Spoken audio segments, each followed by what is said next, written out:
Welcome to this edition of Legal News, where we review appellate and Supreme Court decisions that may affect the outcome of your case. In April 2010, the Washington State Supreme Court decided the case of Salas versus Tech Erectors.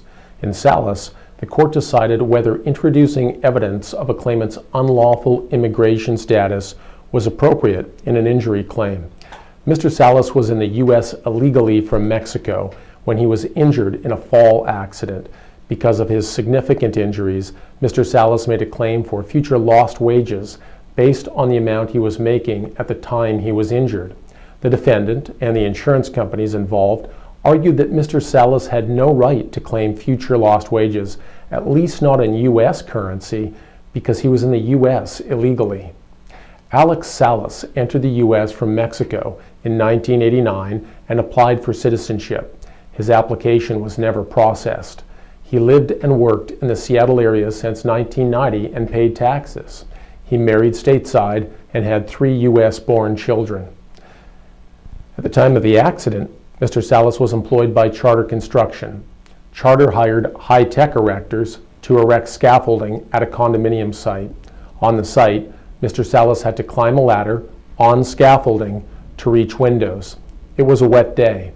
Mr. Salas slipped and fell more than 20 feet to the ground, severely and permanently injuring himself. As trial neared, it came to light that Mr. Salas was in the U.S. illegally. Salas asked the court to exclude evidence of immigration status.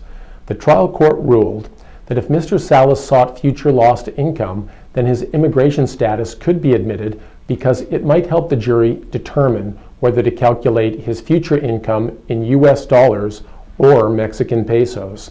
As trial proceeded, the jury learned that Mr. Salas was in the country illegally, and Mr. Salas lost his trial.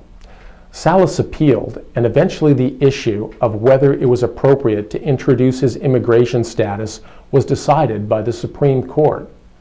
The Supreme Court agreed with Mr. Salas, deciding that he was entitled to a new trial. It found that there was no evidence that Mr. Salas would be deported. It decided that, with regard to lost future earnings, the risk of unfairly prejudicing Mr. Salas significantly outweighed any value in presenting evidence of his immigration status. But for the accident, Mr. Salas may have continued to live and work in the U.S. as he did for almost 20 years, and his employers may have continued to enjoy the benefits of his labor and pay him in U.S. dollars. The moral of the story is that, at least in Washington State, evidence of illegal immigration status is considered inflammatory and highly prejudicial in injury claims and will not be introduced to a jury or into evidence absent very special circumstances. Legal news happens fast and can control the legal outcome of your case instantly.